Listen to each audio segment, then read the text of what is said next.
Hello everyone, कैसे हैं आप सब और क्या हाल समाचार हैं आपके। देखिए, मार्केट में थोड़ी सी गिरावट हुई और चारों तरफ चर्चा है कि मार्केट में बहुत बड़ी गिरावट आने वाली है। तो क्या है सच, किस तरीके से है, सब जानेंगे आज की वीडियो में। मैं मुकुल अग्रवाल आपका आप ही के यूट्यूब चैनल में स्वागत करता हूं। जो भी नए लोगों चैनल को सब्सक्राइब करें, बेल आइकॉन हिट करें, रात के 8:30 का शो कभी मिस ना करें, जहां देते हैं कुछ ट्रेड हमारी फैमिली पैसे कमा सके। और साथ में स्टॉक मार्केट किसी भी ब्रेकिंग न्यूज के लिए ट्विटर और टेलीग्राम से जुड़ जाइए, जिससे सारी ब्रेकिंग न्यूज आपको सबसे पहले मिलती रहे।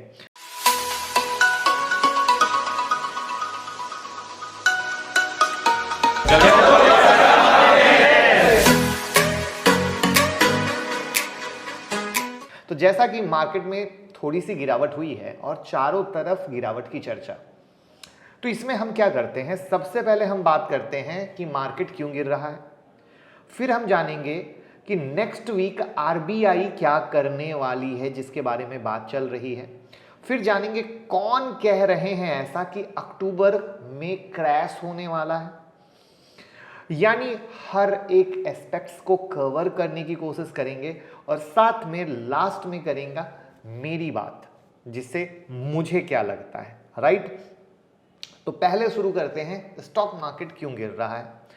तो फॉरकास्ट ये है कि कॉर्पोरेट जो प्रॉफिट है वो अब गिर के आएंगे। रिजल्ट, बॉन्ड यील्ड लगातार इंक्रीज कर रहा है।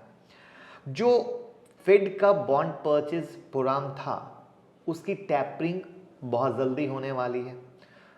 जहां चाइना एनर्जी क्राइसिस से जूझ रहा है और उसके कारण बहुत सारे इंडस्ट्री बंद है, पावर कट झेल रही हैं, उसका बिग इम्पैक्ट बहुत जगह देखने को मिल रहा है। तो ये वो चीजें जहां से मार्केट गिर रहा है। अब बात करते हैं नेक्स्ट वीक आरबीआई के स्टेप से। लंबे समय से चल रहा था सस्ते लोन का दौर। अब आरबीआई अगले हफ्ते ब्याज दर को बढ़ा सकता है, ऐसी खबर है। ब्याज दर बढ़ी तो घर, कार और अन्य सभी तरह के कर्ज होंगे महंगे। और 8 अक्टूबर को होने वाली है मॉनिटरी पॉलिसी। इस समय repo rate 4%, reverse repo rate 3.5% है। पिछले 7 बार यानी 14 महीने में आरबीआई ने कोई चेंज नहीं किया। हर 2 महीने में एक बार मीटिंग होती है। अब सिटी ग्रुप ने उम्मीद की है कि 8 अक्टूबर को बढ़ाया जा सकता है और पहले ये उम्मीद थी दिसंबर की। यहां पर कई देश के सेंट्रल बैंक कोरोना के समय जो राहत के उपाय किए थे अब उसको वापस ले रहे हैं। ऐसे में आरबीआई भी ऐसा कर सकती है, राहत के उपाय को वापस ले सकती है। क्यों? इकोनॉमी रिकवरी दिख रही है, हर सेक्टर से मांग अच्छी आ रही है, सारे सेक्टर परफॉर्म अच्छा कर रहे हैं। तो भैया जो राहत के उपाय हैं उनको धीरे धीरे वापस लो। अब यहाँ पर उम्मीद है कि 8 अक्टूबर को रेपो रेट में 15 बीपीएस की वृद्धि कर सकते हैं। रेपो रेट उसे कहते हैं जिस रेट पर आरबीआई बैंकों को पैसा देता है।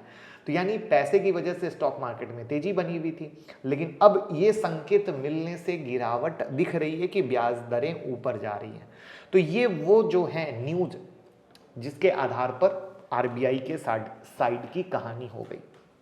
अब जानते हैं कौन कह रहे हैं अक्टूबर में गिरावट की बात। देखिए, ये बात करने वाले रॉबर्ट कियोसाकी हैं, अमेरिकन बिजनेसमैन और author of financial planning book rich dad poor dad. I hope आपने ये बुक रीड की होगी, नहीं की हो जरूर रीड करें, लाइफ चेंजिंग फील होगा। मेरी पसंदीदा बुक में से एक है जो नजरिया देती है। इनका साफ मानना है gold, silver, bitcoin, stock market सब अक्टूबर में क्रैश होंगे। ध्यान से इन्होंने कहा है, मैंने नहीं कहा है। इससे पहले भी बहुत सारे बिग नेम लोगों ने ये बात बोली कि मार्केट क्रैश होगा, बट आज तक मार्केट क्रैश नहीं हुआ, सिर्फ ऊपर जा रहा है। इसलिए ध्यान से समझिएगा इनके हर एक पॉइंट को और लास्ट में मेरी पॉइंट को, वरना क्या होता है, इस तरह की न्यूज से नए लोग घबरा जाते हैं। करेक्ट है? तो यहाँ घबराना नहीं है, समझना है। तो इनका मानना है कि क्रैश जो होने वाला है उसका रीजन ये है कि policy taken by US federal reserve and treasury. साथ में उनका यह भी कहना है कि ये जो क्रैश होगा ना, बिगेस्ट क्रैश होगा वर्ल्ड हिस्ट्री का। अब रीजन क्या है? तो रीजन है कि हिस्ट्री में आज तक इतना डेट अप नहीं हुआ जितना होता जा रहा है, और डेट इंक्रीज होना ही रीजन बनेगा बिगेस्ट फॉल का। Debt to GDP ratio totally out of sync चल रहा है। लेकिन सबसे प्यारी चीज पता है उन्होंने क्या बोली? ये क्रैश हुआ तो बेस्ट टाइम होगा बाय का, यानी गिरावट एक बेहतरीन मौका है भैया लूट लेने का, बाय करने का। अब मैं करता हूं अपनी बात। देखिए सिंपल सी स्टोरी आपको समझनी है। मार्केट में नॉन स्टॉप रैली हुई है बिना किसी करेक्शन के, तो एक करेक्शन बनता है। मैं क्रैश की बात नहीं कर रहा हूं, और करेक्शन एक बेस्ट मौका देगा जहां पर नीचे से वापस से माल लिया जा सके।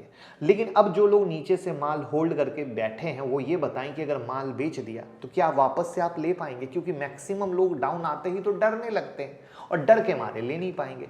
इसलिए गुड फंडामेंटल शेयर जो 5 ईयर के विजन से हैं होल्ड कीजिए, जो फालतू शेयर हैं उन्हें हटा दीजिए।